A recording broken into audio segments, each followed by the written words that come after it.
Hey, it's your girl, Alarke, coming to you with some songwriting tips, and I want to thank you for joining me. And I pulled a card before we begin from this oracle deck, so here's what it is.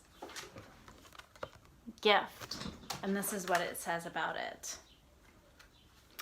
Gift. Wonderful surprises and unexpected blessings come to you now. Open your arms wide to receive all that this gift has to offer you. Nothing is asked in return, just your enthusiasm upon receiving. Meditate on this when you want a little more cheer in your day. Symbol, a special present or surprise package. Okay, so we're starting with a gift and our songwriting. So my gift to you is that I wanted to take you behind the scenes in the evolution of a song and how you can apply this to what you're working on and writing now. So I wanted to take the example of a song I'm currently finishing up called Shoulda Never Letcha, and show you the process. All right, I'm not going to take you from the very beginning for time's purpose. I'm going to start with just the lyrics and the melody. So the music was already pretty much written at the point that I'm starting from. And so you can, let's say you either have melodies and chords that you're writing to, or a track that someone gives you, or you find something to write to somehow. We're going to take it from that point. All right, so here it is, the initial iteration of the song. At the time it was called Apollo. So I was looping some vocals in thirds. Hot, hot, hot, hot.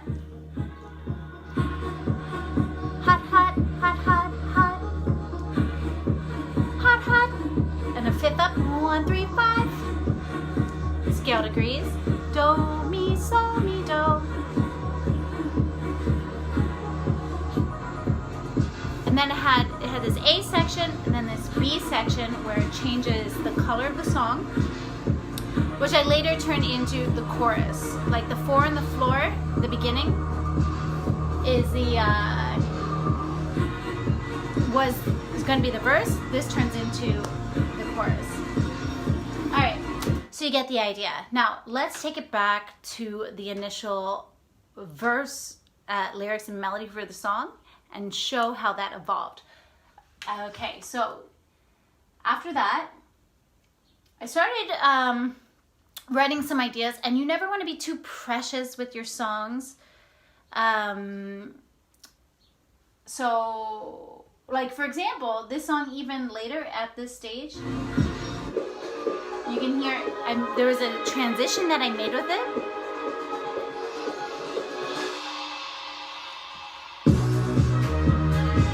This turned into another song. First I was like, oh my god, there's so many parts going on to this one song. So I had to let it go, not be too precious and hold it into one being, but to create another song out of that. And you can do that too. So that song became what's now called Little Secret, which is finishing up. All right, so now let's jump to the first iteration of the lyrics and the melody. All right, so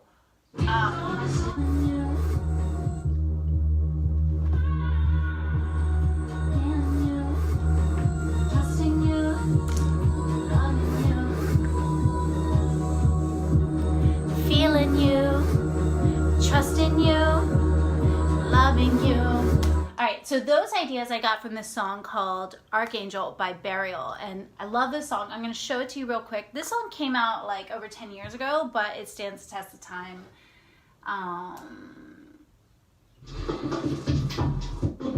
It's like a 2-step UK garage.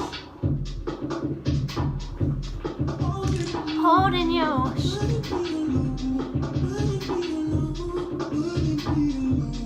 Loving you. Has this call and response. Could it be alone? Could it be alone? Which is the response, which I use later in my chorus. Kissing you. Alright, so you get the idea that you can take these reference tracks as inspiration for what you're working on. And that actually applies to any medium of art that you're creating. So with that reference track, I created this idea, and I'm going to show you what other ideas I also came up with. These are just sketches. So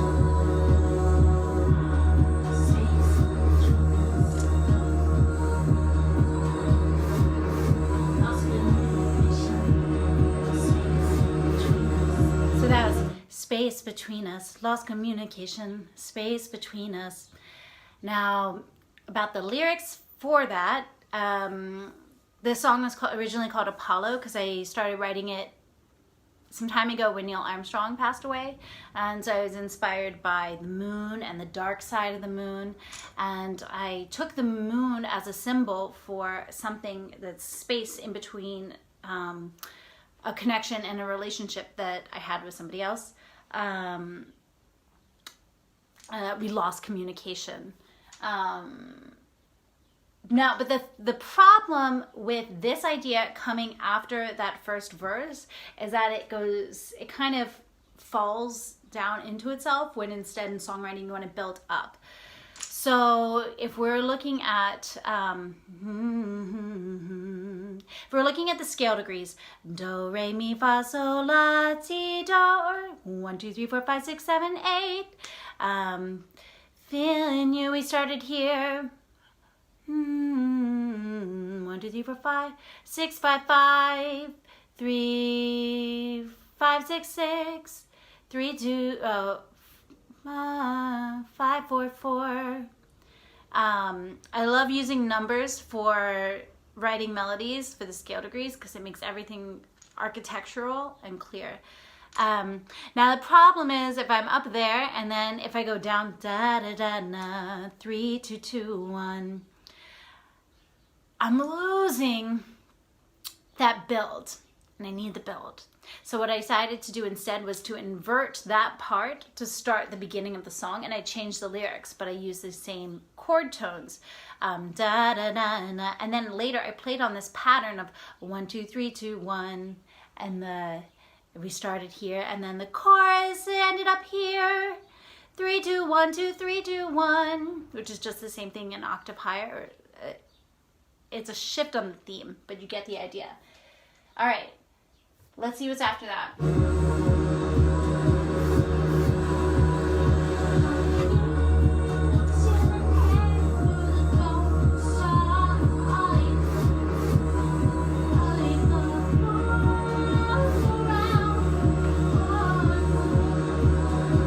So it goes, for years you've been headed to the dark side, like a pole around my orange moon. All right. So what I did with that is that I moved that melodic idea later to be the bridge, because if I'm doing these little patterns of 3 2 1 3 2 1, those patterns are all like really fast happening, and this one is one long line.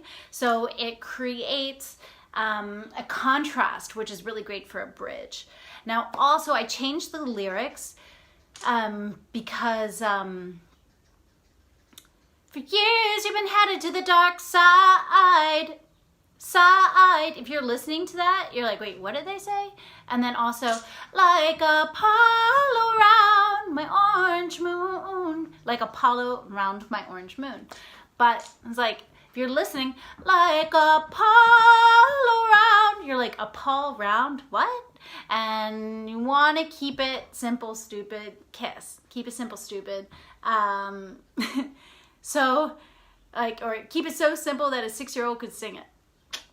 I had to change the lyrics. So I have songwriting journals, and what I did with that, I wrote out like so many different ideas. And you can see cross them out. I never erase them or like color them out completely because you can refer to them later. But what I did is, I know one day we'll release this behind us, and all of this will be just an illusion. All right. So every syllable got its own note, and that keeps it a little bit simpler to hear sometimes. All right, now I'm going to walk you through what happened with the chorus and what happened in the verse and what happened with the pre-chorus. let's start with the chorus.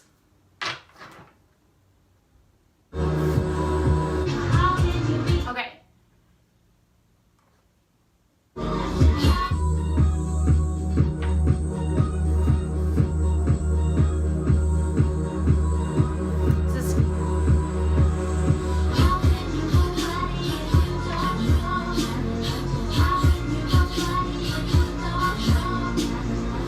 Okay, so a couple things, what's going on with the melody and then also what's going on with the lyrics. So I think melodies are so great when they're just thematic patterns repeated and cycled, because they really become earworms. And one, I love earworms and like ear candy with music, like just getting stuck in there and you're like, like I love it. Two, you want to have it be memorable and catchy, so it has to be repeated patterns again and again. And this song was in a minor key. It's an E flat minor, but I wanted to play with these scale degrees, 3, 2, 1, these steps, da da da da, little steps in the songs, because the steps build a lot of tension. For example, with the step, it's a minor second in Jaws. Da-dum, da-dum, da-da-da-da-da-da-dum. They're like, and that's the impression that I wanted to have, which is like this boiling, what's gonna happen, this tension. So, and da-da-da-da-da-da-da-da-da, I was kind of feeling, I just kind of stepped back from it for a bit, and I was listening to that beat, and I was like, all right, how would I kind of like move to this? And like an R&B inspired melody and rhythm came to mind. And then I was thinking about that call and response from that Burial track, holding you, could it be alone, could it be alone, could it be alone? So I was like, how can you be judging if you don't? It was at the time, da da da da da, if you don't, na da da da da da da. And that's that Jaws, da da da da da da, just like repeating. So it really drives into you, and you're like, what's gonna happen? And so I kind of came up with that, and then da da da da da da da, ba da da da da da da da da da da, and it happened 4 times. Now, how I came up with the lyrics, at first you hear in this example that I give here is that I was kind of mumbling some ideas. I had some lyrics written out. However, I think melody and rhythm comes before lyrics in terms of a song like sinking into its listener. Because when you're walking down the street, you're going to remember a melody and you're going to remember the rhythm of it. And the lyrics, yeah, if they're really good, like they're very important, but I think they're secondary. Now you might start writing the lyrics first, which is cool. I had written some lyrics for this course before, then I later took some red pen and cut a lot out, simplified, and also built upon ideas that I had written for the lyrics before by looking at synonyms, by looking at the thesaurus.com, and just doing a brain flow, getting things, brain dump, out of my head onto paper, and then seeing what I could combine together like a little puzzle. So something I had like, da-da-da, nobody if you, because I was like, it feels good to sing like nobody, bada, bada. So I wanted something with some consonants that bit in like a little crunch, because a crunch kind of goes with that minor tension that's building in the song. And what I ended up coming with was a question, like a call, and a response, but it never answered the question that is being asked lyrically, which is what I wanted, because I wanted to build tension. And if you're building tension, you don't want to give the answer. So I ended up coming up with this lyric, and I wanted to make it very casual in tone. How can you be judging if you don't know? And that's the call. And the response is, I shoulda never let ya. How can you be judging if you don't know? I shoulda never let ya. I shoulda never let ya. I shoulda never let ya. And then I stack them as harmonies at the end. Letcha, judging, very conversational instead of let you, judging. Conversational. And the reason behind like the lyrics and the motivation for these lyrics is this, you know, the space between us and going around the moon, we lost communication, is that it's a personal situation that happened that has since been resolved, but someone interpreted an action that I did to mean something else than what it really was, and they saw like the tip of an iceberg for it, and I was like, hey, if you want to know about it, then ask me, but how can you be judging if you don't know? I should never let you. I should never let you interpret it that way. Well, I can't do anything. I can't control any of your behaviors, but I should never let you, myself, I don't know, not hold a boundary, or I don't know, whatever. But there's many reasons. But anyways, that's what happened to that. Now let's go back in and we'll see how we played with this 3 2 1 2 3 2 1 2 3 3 2 5 5 5 6 6 5, or flat 6 5, and use those similar patterns earlier in the song to build up to this chorus. All right, so now we're going to take it to what ended up being the verse and the pre-chorus for the song.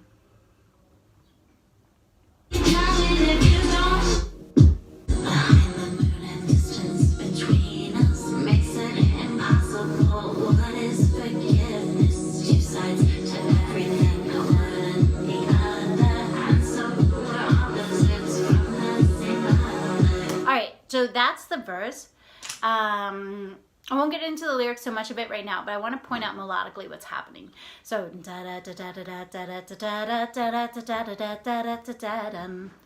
that's the same scale degree pitches as the chorus. It's an octave lower. There's a different rhythmic pattern, but you see we're playing with these themes, and then we're later reinterpreting the themes in a different way. And you see I brought the initial verse to be in the lowest part. Well, you'll see it is the lowest part pitch-wise of the song. Now, as we go into the pre-chorus, I want to build. Here's what I did. It's like a climbing. Climbs even more. Climb even more. And then it goes up.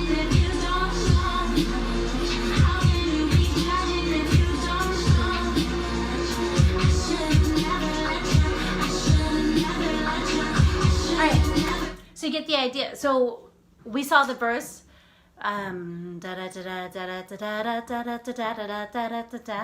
have lyrics for those, but it's not the focus right now. So that was the melody for the verse. Now we're going to go to the melody for the pre-chorus. Again, so you see these stepping patterns again. It's just like a third above. This is your starting point now. 1 2 3 4 5. Again and again. So starting on the third now.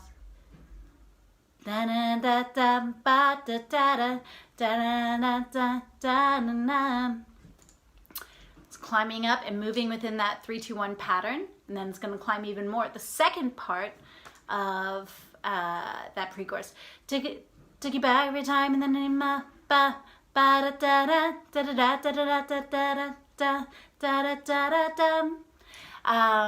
then it goes in the chorus. So you see it climbing, repeating patterns, and also there are some words or syllables that I repeated to emulate this feeling of like the boiling water, this tension that's building. Again and again, I broke to pieces. Again and again, I cried alone and took it up, took you back every time in the name of love. Took you back every time to save our bond in blood, but all right, so using loose rhymes, they're not exact rhymes, but they kind of go hand in hand. And I broke to pieces, took you back every time in the name of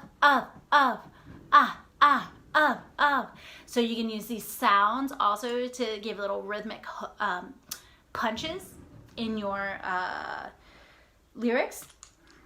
And then the chorus, hugging you, 3, 2, 1, 2, 3, 2, 1, 2, 3, 3, 2, 5, 5, 5, 6, 6, 5. And those ideas. And then the bridge is going even higher arc. For years you've been headed to the dark side, like a pot, and all of this will be just an illusion. So you see this big overarching melody, and then it comes back. So this is just a little bit of a process inside one of my songs, Shoulda Never Letcha, and how you can build and tweak your song as you're sculpting it, like a sculptor would do. All right, so thank you so much for watching.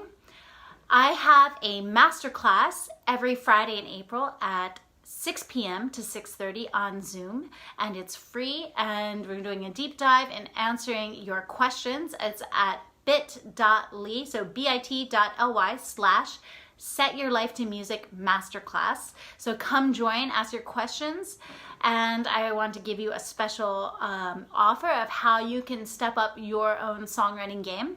And then also Monday, Tuesday, Wednesday, and Thursday, every day this week, I'm going live at around noon at EST, New York time, and 12:30 on Instagram and Facebook. And I just wanted to say thank you so much for joining me. I'm going to be performing this song tonight live in New York, in Brooklyn at the Warper Party. I'm super excited. I'm going to be playing this big synth and doing vocal loops and dropping the beats, so it's going to be super fun. All right, so again, Friday masterclass, 6 p.m. EST, it's free. And also I send out more tips and tricks on my weekly newsletter on Tuesdays. And so if you are interested in checking that out, just shoot me a message or email me at alarke@alarke.com, ALARKE@alarke.com, and we'll get talking. Lots of love. Bye.